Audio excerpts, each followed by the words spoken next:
tema es un tema que yo quisiera ubicar en algunos, digamos, de los contextos básicos en que se dirigió el conflicto. Y para eso, bueno, yo voy a referirme inicialmente a los grupos de interés en torno a este asunto. El primer grupo de interés al que yo quiero referirme es al grupo de los políticos liberales de inicios del siglo XX. Este grupo de políticos está viviendo en ese momento, en la primera década del siglo XX, un proceso de transición hacia la democracia en Costa Rica, donde el acceso al poder va a darse a través de elecciones competitivas. Entonces, para ellos esto es una situación en varios sentidos inédita, y uno de esos sentidos es el hecho de que, siendo liberales, tienen que competir por el voto de un electorado mayoritariamente católico. Así que a partir de esta década uno empieza a encontrar cómo estos políticos liberales empiezan a hacer, digamos así, algunas concesiones a sus principios para poder, digamos, adaptarse, ya que estamos en el marco de esta conferencia, a las nuevas condiciones institucionales. Un segundo grupo es el de un sector de intelectuales que habían pertenecido a la generación intelectual que impulsa las reformas liberales de la década de 1880, pero que hacia inicios del siglo XX habían empezado a interesarse en las espiritualidades alternativas. Es decir, ellos habían empezado, digámoslo así, a buscar una vía que permitiera la conciliación de ciencia y religión, y empezaron a encontrar eso en las ciencias ocultas. Así que seguían siendo, digamos, muy críticos de la Iglesia Católica, y realmente estaban, digamos, como bastante distantes de lo que sería la religión tradicional, pero estaban buscando también, como decía, espiritualidades alternativas, sobre todo vía el espiritismo. Otro grupo al que debemos mencionar es un grupo de jóvenes intelectuales, andaban alrededor de los 20 años, poco más de 20 años, en la década de 1900, y este grupo de jóvenes intelectuales, además de estar identificados con una serie, digamos, de valores relacionados con la secularización, también interesados, por ejemplo, en planteamientos anarquistas y socialistas, tenían un interés fundamental, y ese interés, por supuesto, era colocarse bien en el sector público. Es decir, ellos estaban interesados en hacer carrera como intelectuales orgánicos, por utilizar la expresión de Gramsci, y el principal problema que tenían era la generación anterior de intelectuales liberales, con quienes tenían que disputar esos espacios. Y finalmente estaba el grupo que en principio es el que nos va a interesar más en la parte inicial de esta charla, que es un grupo de intelectuales y políticos católicos.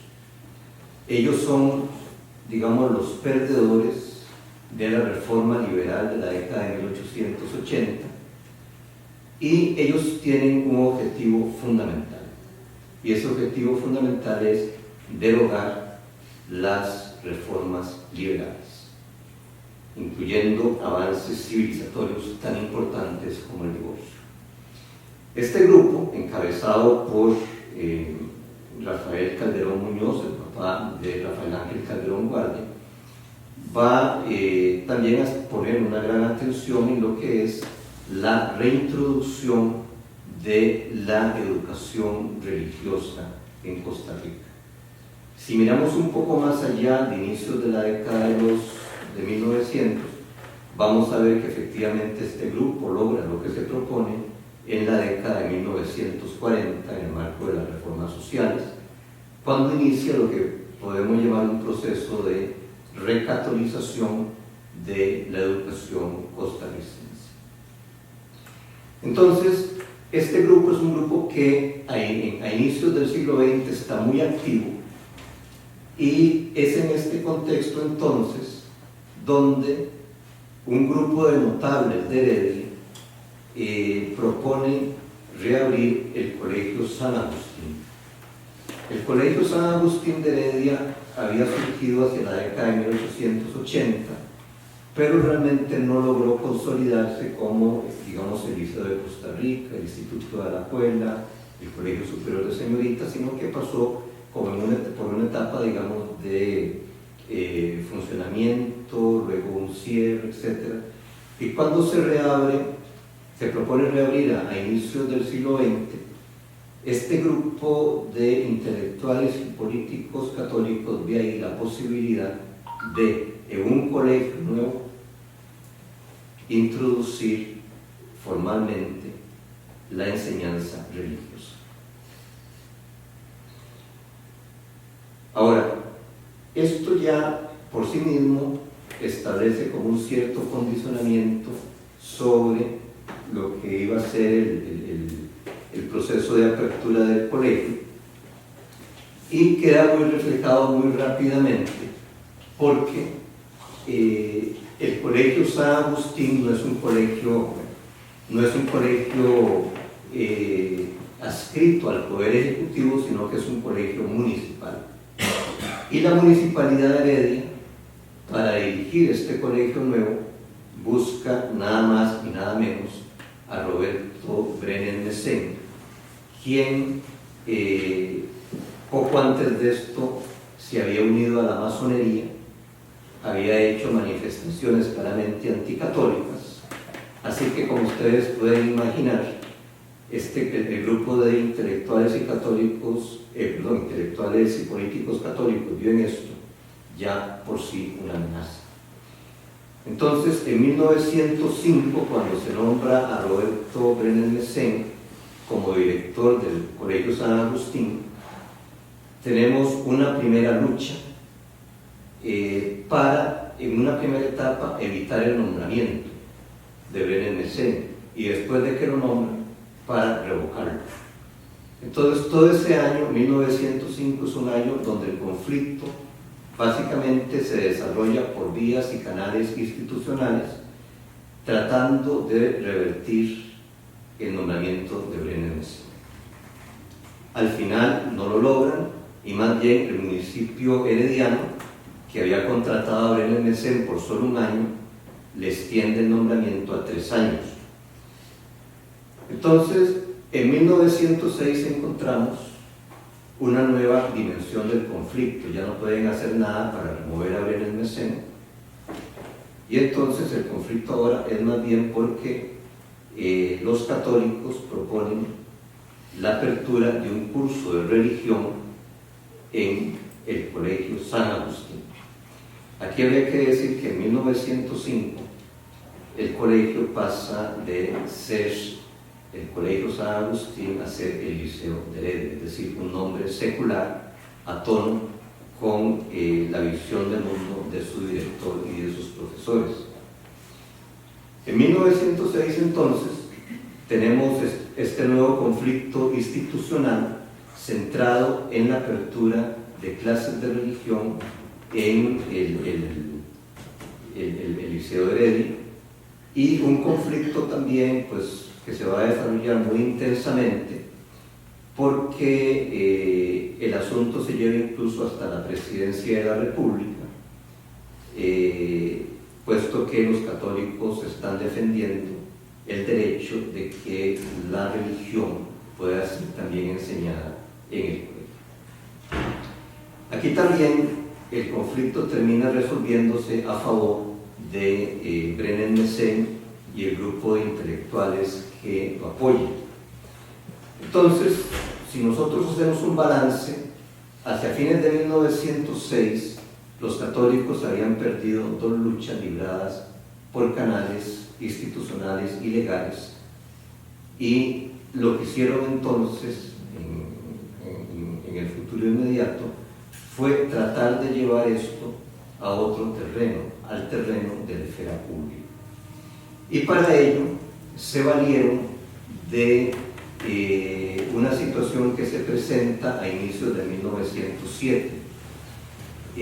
Como en mayo, un profesor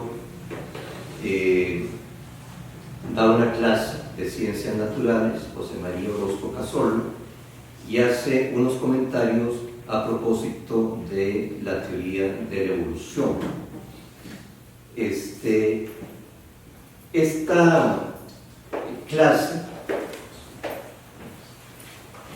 Esta clase genera un pronunciamiento público del sacerdote de Heredia en contra del liceo, básicamente llamando a que los padres no manden a sus hijos e hijas al liceo de Heredia.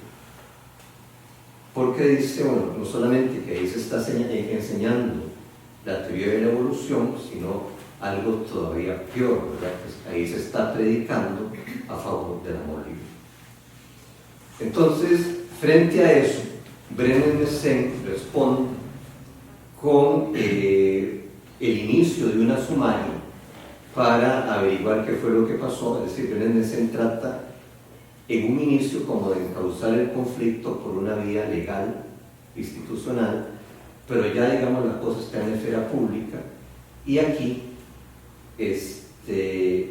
nos encontramos entonces con que por primera vez la teoría de la evolución está, por decirlo así, en el ojo de la tormenta, sin realmente haber tenido nada que ver en el asunto.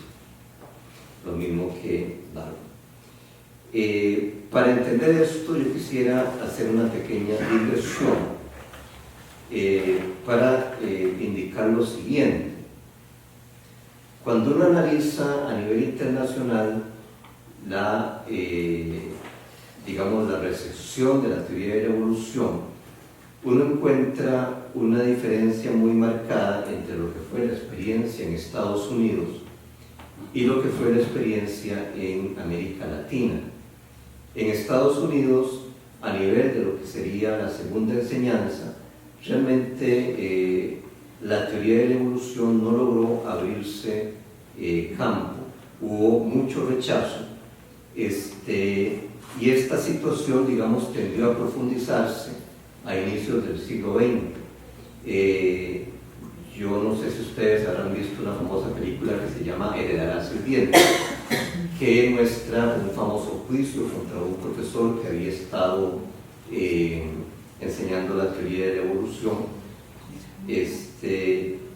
Y en realidad, bueno, ese juicio fue real. A raíz del juicio, prácticamente la teoría de la evolución dejó de enseñarse en Estados Unidos durante bastante tiempo, hasta que logra empezar a regalar algunos espacios en la década de los 50, pero no es sino hasta finales de la década de 1960 que en Estados Unidos es técnicamente legal enseñar la teoría de la evolución.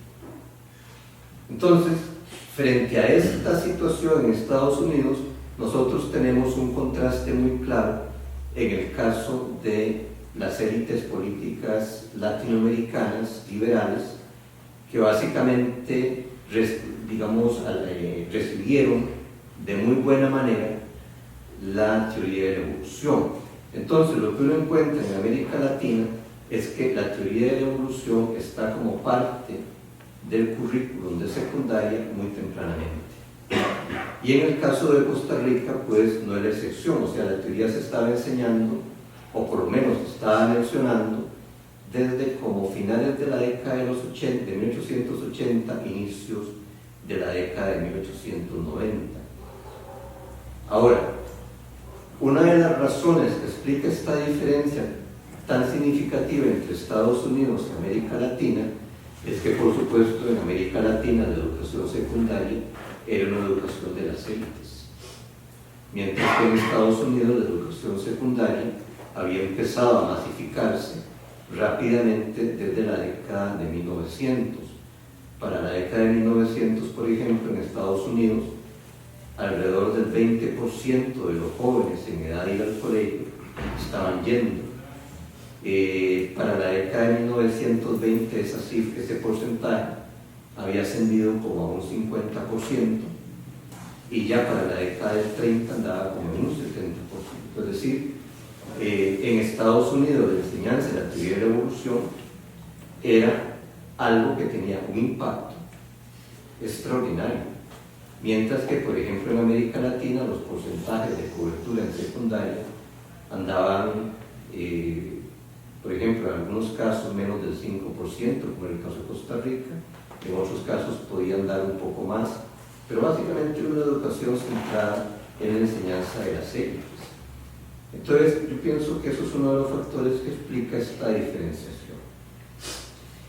Esto lo que nos permite a nosotros es entender por qué, aunque se había estado enseñando la teoría de la evolución en colegios desde fines del siglo XIX, es hasta 1907 que se convierte en objeto de un escándalo mediático, que va a ser el principal conflicto religioso de Costa Rica en el siglo XX.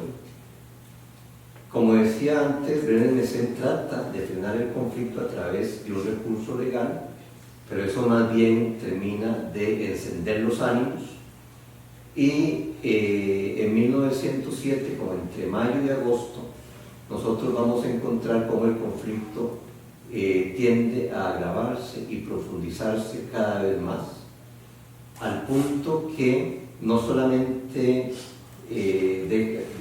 al punto de que deja de ser un conflicto local para convertirse en un conflicto nacional, y que el conflicto se extiende a diversas comunidades rurales y de sectores populares.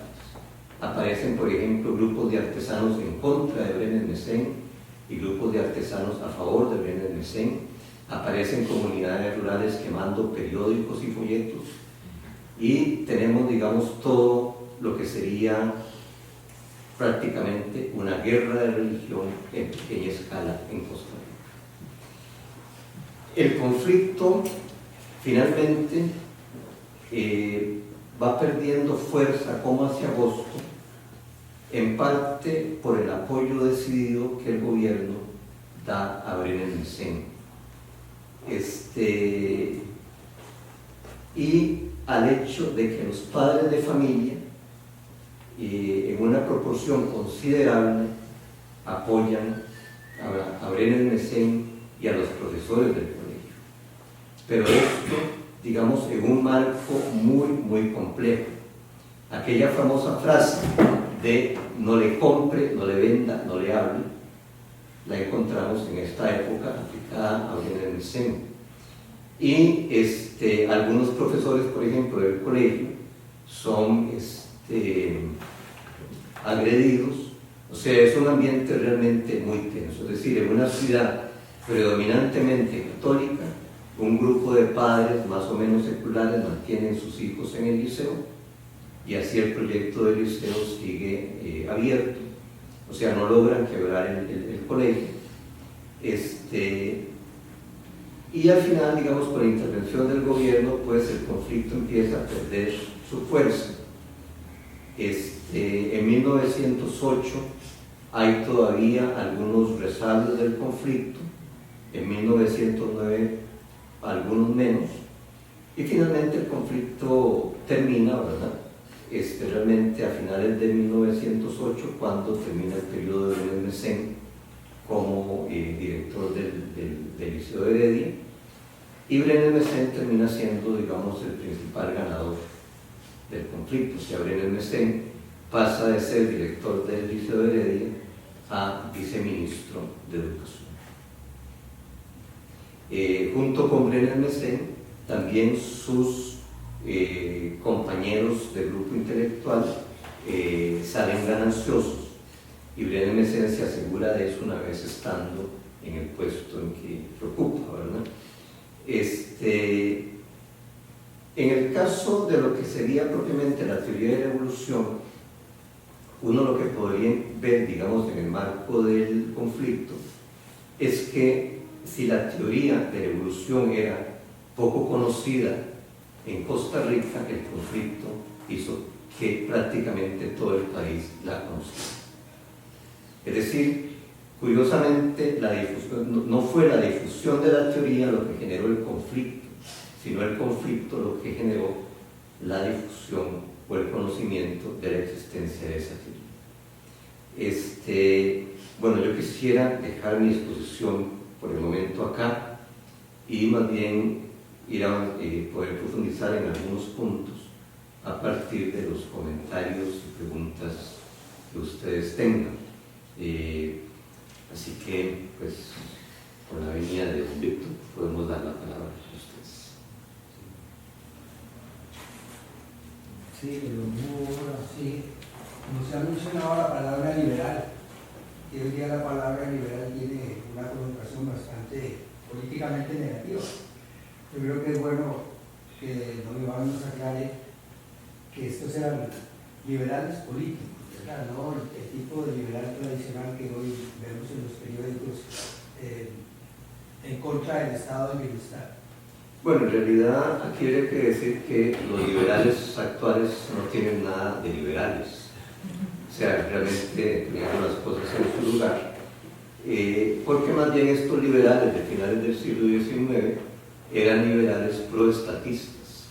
Es decir, ellos creían en un Estado que asumiera funciones de control en ámbitos importantes de la vida nacional. Y un buen ejemplo de eso es el caso de la educación. O sea, la educación en Costa Rica era predominantemente pública. Y eso, digamos, eso fue uno de sus mayores logros. Lo mismo que para un periodo un poquito más centrado en el siglo XX, todo lo que fueron las políticas de salud pública, también impulsadas por ellos. Entonces, realmente no eran liberales en el sentido de cesariano, ¿verdad?, sino más bien liberales de otro tipo. Ricardo Jiménez alguna vez lo expresó muy bien. Él decía algo así como que soy liberal en política y socialista en economía.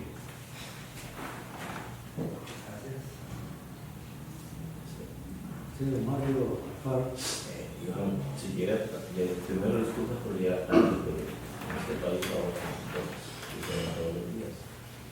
Me gustaría que te explicaras un poquito ese tránsito que ustedes explican en el libro, que está entre Heredia y Cartago. De acuerdo con la lectura de esa obra que yo hice hace bastante tiempo, me llamó mucho la atención cómo fue que llegaron esos boletines o panfletos de una manera tan eficaz de Heredia a Cartago. Estamos hablando de 1907 y 1909. ¿Y cómo fue eso tan rápido? Bueno, digamos, ya para esa época el sistema de comunicación que se había desarrollado en torno a la cultura impresa era muy rápido y muy eficiente, es decir, por tren, por otros medios. De hecho, por ejemplo, ya en la década de 1860 en Costa Rica existían negocios dedicados al alquiler de libros y alquilaban libros, digamos, a escala nacional. Entonces los libros se enviaban por diligencias y se recibían por diligencias, ¿verdad? Entonces, la eficacia, digamos, de las comunicaciones fue algo que, por ejemplo, en este caso, contribuyó mucho a que el conflicto se desarrollara en sus formas más intensas, porque tanto los católicos enviaban copias de sus folletos y sus publicaciones, como lo hacían los jóvenes radicales que apoyaban a Benet-Messen. Tal vez ahí la diferencia principal es que los católicos cobraban y los radicales los enviaban gratis. El punto es que las comunidades en general no apreciaron mucho esa gratuidad y tendieron más bien a quemar periódicos y folletos más que a leerlos. Además, se aseguraban de decir, los hemos quemado sin haberlo leído.